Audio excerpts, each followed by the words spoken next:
Alright, got the old rotor here on the ground. Put it on some cardboard, just kind of keep things a little cleaner since I don't have a shop. I'm just working in the dirt and gravel and everything. So I've got to drive out these studs, and I went ahead and just put these nuts on here because I need to reuse these studs, which is what what you're supposed to do. I don't think you need to have these nuts on here. The ends of the studs are kind of, they don't have the threads going all the way to the end because they're made to be driven out. So let's see if we can get some of these out of here. I've got a 2-pound mini sledge here. Let's try it out. Should be able to drive it in from the side here and get things moving. I don't know if you can see that. I've got it kind of moving a little bit. I'm going to pull this out and go over to this side. See how that's not out yet? So I don't want to get it in a bind. So I'm going to drive it like that. So you can see kind of right there, I've got it pulled up a little bit. So I'll work around a little bit more. Get on this side of it again. And this side. There we go. So you can see it's wobbly in there now. So I go ahead and take all these lug nuts off and remove all the studs. Now that I've got all the studs pulled out and the nuts removed, the lug nuts removed, I can go ahead and pull the hub assembly off of the rotor. Just like that, since it was already popped loose. This is the interface that was causing us some trouble there where we were getting it out of the old rotor. So we need to make sure this gets pressed into the new rotor and seated right where it was on this one, just like that. Let's do that. So we've got our hub sitting down on the ground like this, or on the floor or whatever. I've got this piece of cardboard down just to kind of help keep everything clean. Then what I'm going to do is set the rotor on here, lining up the holes. And I'm just going to drop all the studs in here, just like that. Now I'm just going to take my cold chisel here and tap these in a little bit so they halfway hold into that hub. Okay, those are all in. So now we're going to flip the rotor and hub assembly over. So the studs will stay in there now. So now what I'm going to do is I'm going to run these lug nuts down with the flat part facing the hub. So I've got the cone facing out. Now with the impact gun, we're going to go ahead and install these studs all the way into the hub using the lug nuts and the impact. I'm going to flip the rotor and hub over. Okay, I can kind of tell it's not quite tight yet, so we still need some tightening up on all these.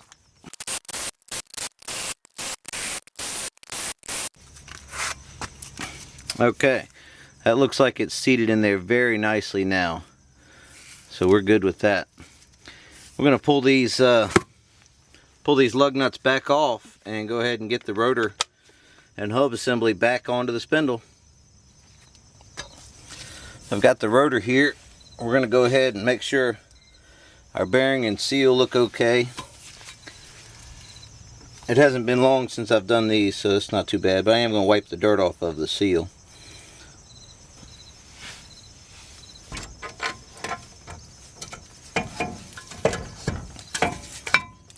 Alright, that's how that goes back on there.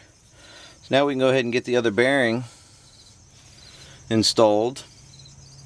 And these, you can tell I just had some fresh red grease I put on here when I had all these apart earlier. Well, not earlier, but another time ago.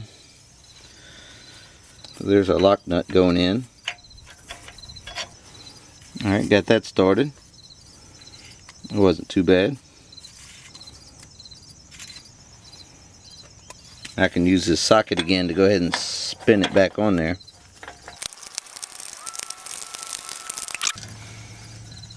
Everything's spinning nice. Alright, let's go get the torque wrench and we'll go ahead and put our initial torque on this lock nut. Alright, I've got my lock nut in there, and remember, this is the one that has, there's a metal pin that sticks out, that pin needs to be sticking out this way toward us, toward the outside of the vehicle. I've got a torque wrench here in foot-pounds, and I've set it to 50 foot-pounds. So we're going to run this nut up until we get to 50 foot-pounds, and it clicks. And that sets our preload on the bearings. And you're supposed to spin it and torque it at the same time, which is kind of hard to do when I'm holding the head on here, but we're going to do the best we can.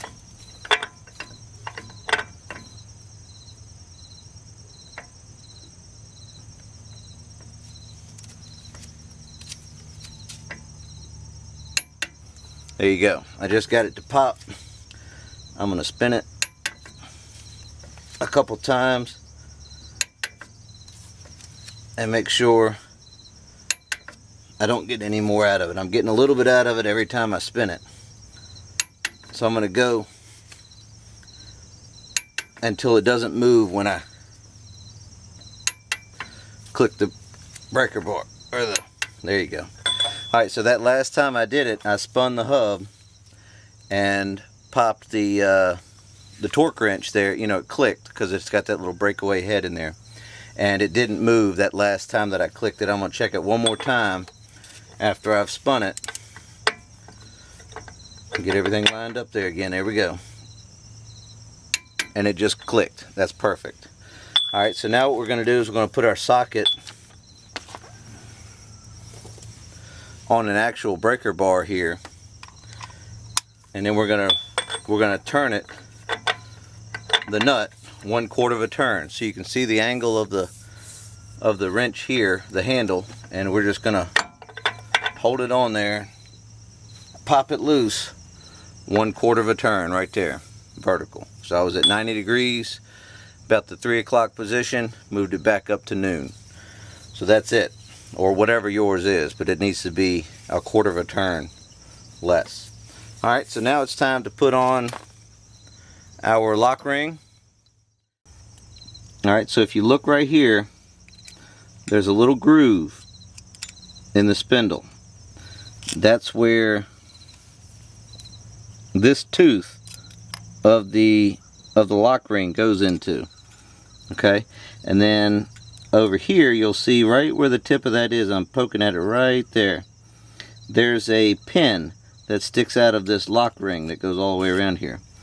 Now the trick is to get that pin to line up with one of these holes all around here, and that keeps it from backing off or going forward, but backing off mainly. So it looks like what I might need to do is turn it just a little bit more counterclockwise for it to align properly with the hole. So I'm going to put my socket back on here and turn it just a little bit more. Now that looks pretty good. So if you can see, I'm a little off center. Looks like it could go just a little bit more.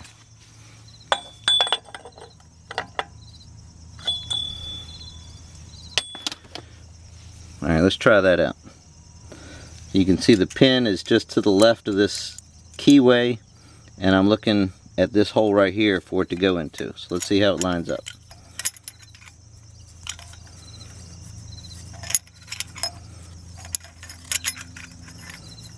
There it goes, just like that. You can see right inside of here, that pin is right inside of that hole. That's perfect, that's what we need.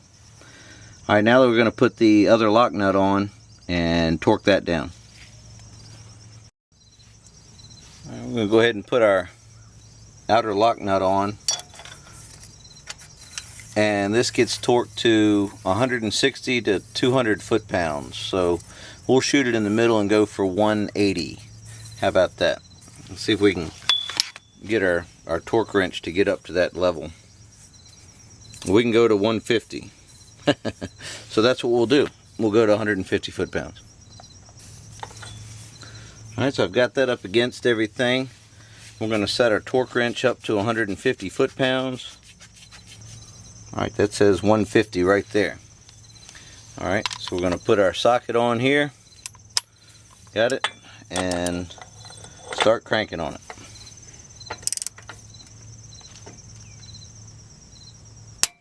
There it goes. Alright, I'm going to spin the hub. Everything looks good. I'm going to see if I can get another click on it. I'm going to do it one more time, and we're going to call it good. Here we go. Got it. Alright. So that's on there. Now all we got to do is get the rest of the hub installed back together, and then we'll put our caliper bracket, calipers, pads back on here. Alright, next up is this. Goes back in here. Kind of line up the splines with everything. That looks pretty good. Slid right in there really easy. And let's see, next up is this lock ring. We're going to separate it out so we got a little bit of that little tab kind of sticking out. Start it in there somewhere. Kind of fish it around there. Feeding it in as we go, making sure it seats down into that little groove. There's a groove in that hub. Just like that. Alright. Got that in. Now we can go ahead and put this snap ring on there. I'm just going to use the two-pick method again. And if you have a snap ring tool, I'm sure that would work better. This is just what I've got out, and it'll work just fine. Kind of wiggle and jiggle that thing back out of there. Make sure it's down in the groove, and it is. Alright. Number 2 Phillips pulls this screw out. I put it back in there just for safekeeping so I didn't lose it. Now the spring goes in, and that goes in, and this screw goes back in to hold everything back together. Make sure that's good and tight. Alright. Next up is the actual actuator here. And alright, so there's 3 little notches that go around this part, and there's 3 little notches on this. So these need to coincide with those. So we'll turn it like that. Kind of push it in there, latch it in. Yeah, these just go into aluminum, so just there's no need to go crazy tight on them. I think it's 20 inch-pounds or something is the torque, but I'm not going to torque them down. I'm just going to tighten them up to where they're not going to back out and they're not over tightened where they're going to strip. I don't think that the threads in there are very strong on where these are going into. Alright, so yeah, just go around, tighten all this stuff up. I'm going to go across here one time.